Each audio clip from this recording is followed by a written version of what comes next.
All right, welcome to Hoops Tonight here at The Volume. Happy Wednesday, everybody. Hope all of you guys are having a great week so far. Well, it's November 1st of the year 2023, and we all just watched a basketball game where LeBron James was the best player on the floor, and Kawhi Leonard, Paul George, Anthony Davis, and Russell Westbrook were all on the same floor. It was weird a few years ago. Now it's borderline absurd as LeBron's late career star level play just continues to not make any sense at all whatsoever compared to anything in NBA history. The Lakers play their first extended stretch of good basketball in this young season and notch their most impressive win, beating the Clippers to get to 3-2. We're going to be breaking that game down from the perspective of both teams. We are changing our kind of layout for coverage this season. I want to try to hit fewer individual games and more deep dives on individual teams. And so in this particular show tonight, we're just breaking down Lakers-Clippers. For those of you guys who missed it earlier today, we broke down Suns-Spurs from last night, but we also did deep dives on the Dallas Mavericks and the Memphis Grizzlies on multiple games, multiple trends, lineup data, big picture stuff going on with both particular teams. That's going to be kind of more like what the structure looks like from now on. Tomorrow morning, we're going to cover Warriors-Kings, and then we're going to do deep dives on the Boston Celtics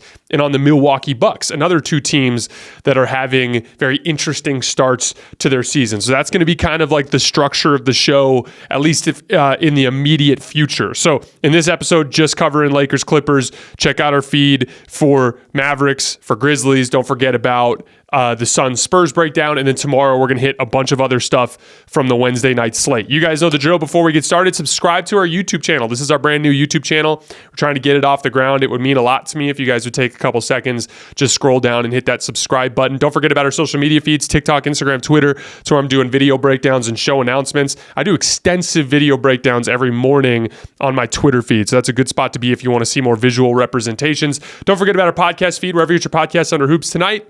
And then last but not least, keep dropping mailbag questions in the YouTube comments so we can hit them throughout the season. All right, let's talk some basketball. So, like I said at the intro of the show, this was the first extended stretch of good Laker basketball this season. Even if you look at their couple of wins, like let's look at the individual games. They got pretty much their ass handed to them from start to finish against the Denver Nuggets, right? You look at the Sacramento Kings lost. They were kind of in trouble throughout that game. Then they kind of sort of got some control in the fourth quarter, then immediately blew that and then lost in OT, right? Then you look at the win against the Suns, and they were down big a lot of the second half and just had this hellacious effort in the fourth quarter to get back and win the game, right? And then after that, we had the Orlando Magic game where once again, they trailed big in the second half, and they had this hellacious effort to kind of get back into it in the fourth quarter. And even in those games, there wasn't a lot of encouraging stuff to look at that was like translatable moving forward. As a matter of fact, I said for those of you guys who listened to this afternoon's show that I was severely worried about the Lakers in tonight's game because they just weren't playing very good basketball, and the Clippers are playing very well at the start of the season. Well, you saw at the beginning of that game, it was kind of a continuation of that trend. Clippers playing great basketball, a lot of the same issues that were plaguing the Lakers early on were plaguing them, right? Like really struggling to score in the half court. Austin Reeves still very much in a funk. The defense just nowhere near where it was last year, which was like a significant chunk of their winning identity was like playing defense, right? Like not just your go-to guys that you depend on, but down the roster, just commitment to those details. And a lot of those things were going the wrong way for the Lakers to start the season. And the only way, you don't just like randomly start making shots and then you start winning games. You have to reverse those trends on an individual basis. They really struggled with defensive rebounding down the stretch, especially in a bunch of their early games this season. Much better defensive rebounding effort down the stretch of this game. Just everybody just flying to the basketball to secure contested defensive rebounds. Even just look at like little things like Russell Westbrook bullied Austin Reeves a few times early on in the game, at least once in the first half and then again in the early second half, right? D'Angelo Russell has been bullied at the point of attack a bunch of times this season. Gabe Vincent's done better than those two guys, but has still struggled a little bit. Well, critical possession late in overtime, Russ tries to bully Austin Reeves and he just does a better job. Like, just does a better job and holds his ground and forces Russ into a much tougher shot that he misses. And then again on the backside, the gang defensive rebounding, the extra efforts defensively. Christian Wood had a massive block on Ivica Zubac down the stretch when AD went for his pump fake. And then Christian Wood talked about in his post-game presser after the Magic game about him being essentially a second line of defense behind AD, and he's watching AD. You can literally see on the play.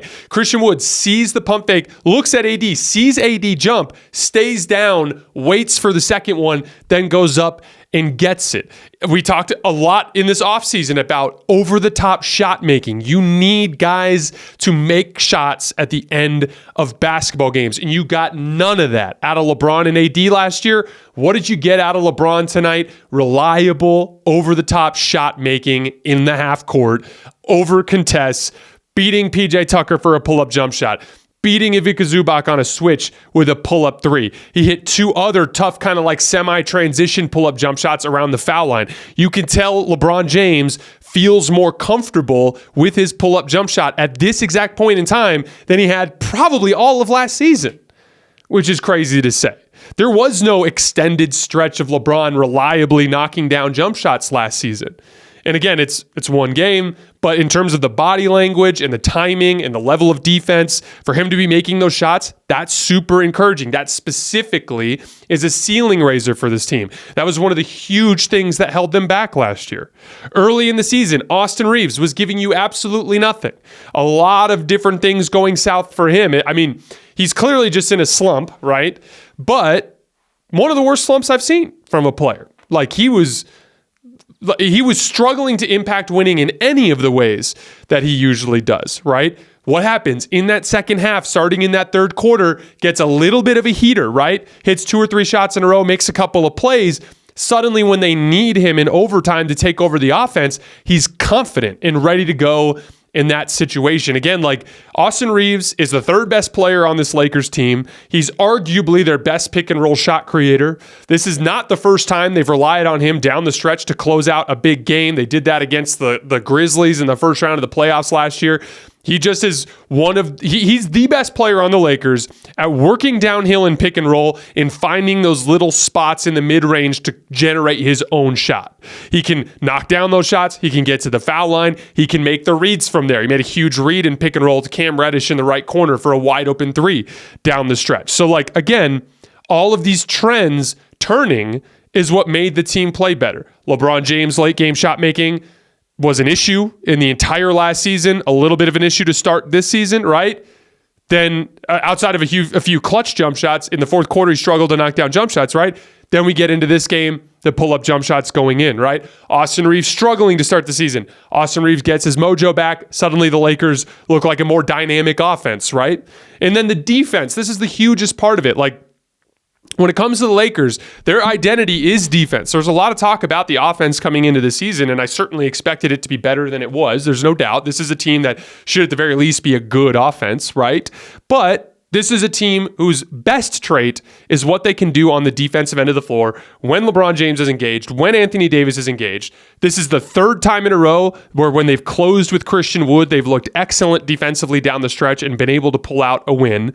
And then guys just competing on the point of attack at a higher level than they had in the past. I want to credit a couple of specific guys. I thought both Cam Reddish and Max Christie in that third quarter finally started to disrupt Paul George and Kawhi Leonard's rhythm a little bit with good point of attack defense, just physical ball pressure, making them feel uncomfortable. Cam Reddish had a huge steal that led to a run out for the Lakers on Paul George in that third quarter. And then Anthony Davis and Christian Wood, just this devastating back line of 2 7-foot-tall dudes that can block shots, that can grab contested rebounds.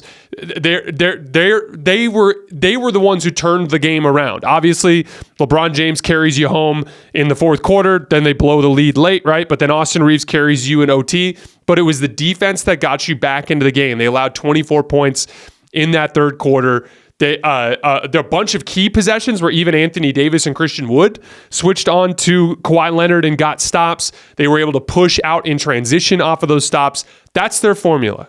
Committed defense at all three levels. Point of attack, help, backside rebounding. right? Pushing in transition off of stops and turnovers, LeBron Anthony Davis rim pressure in the half court, Austin Reeves spread pick and roll.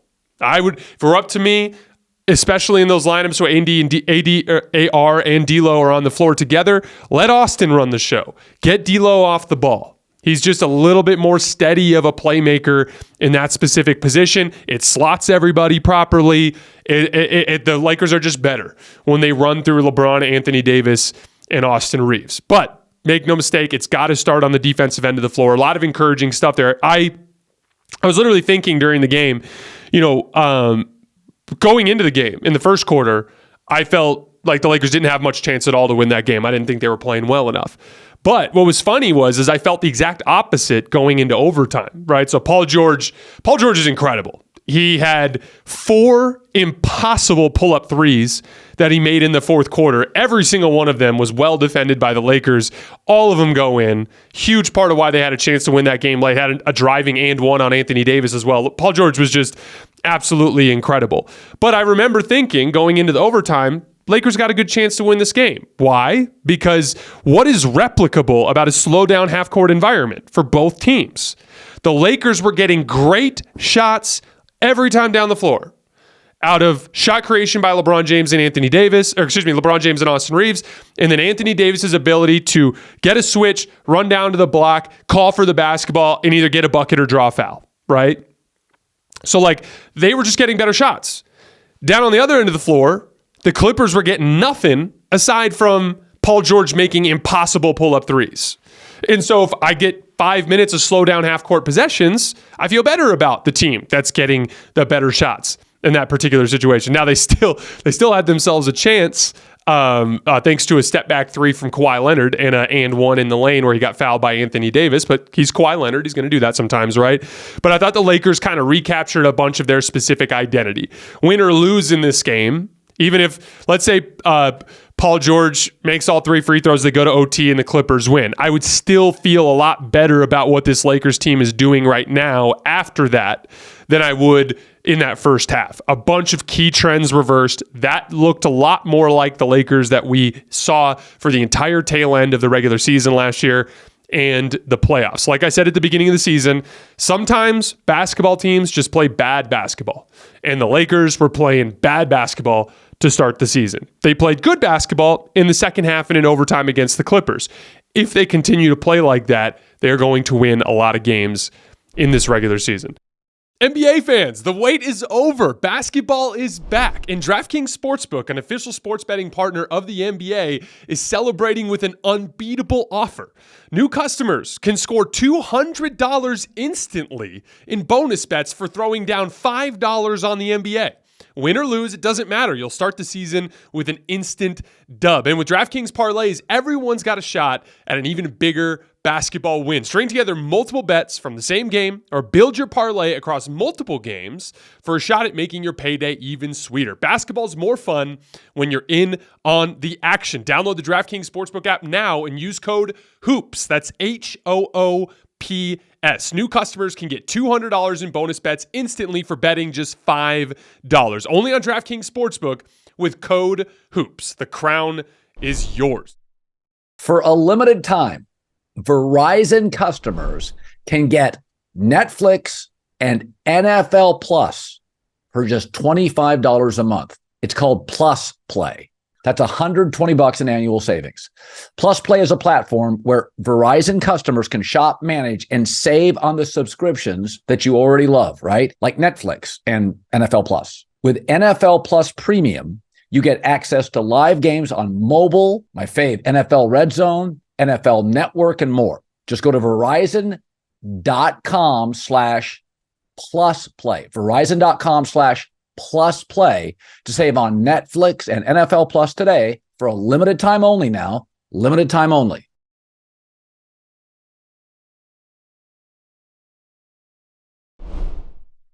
For the Clippers, Paul George is putting his money where his mouth is. He said before the season that he was going to be back on his bully shit.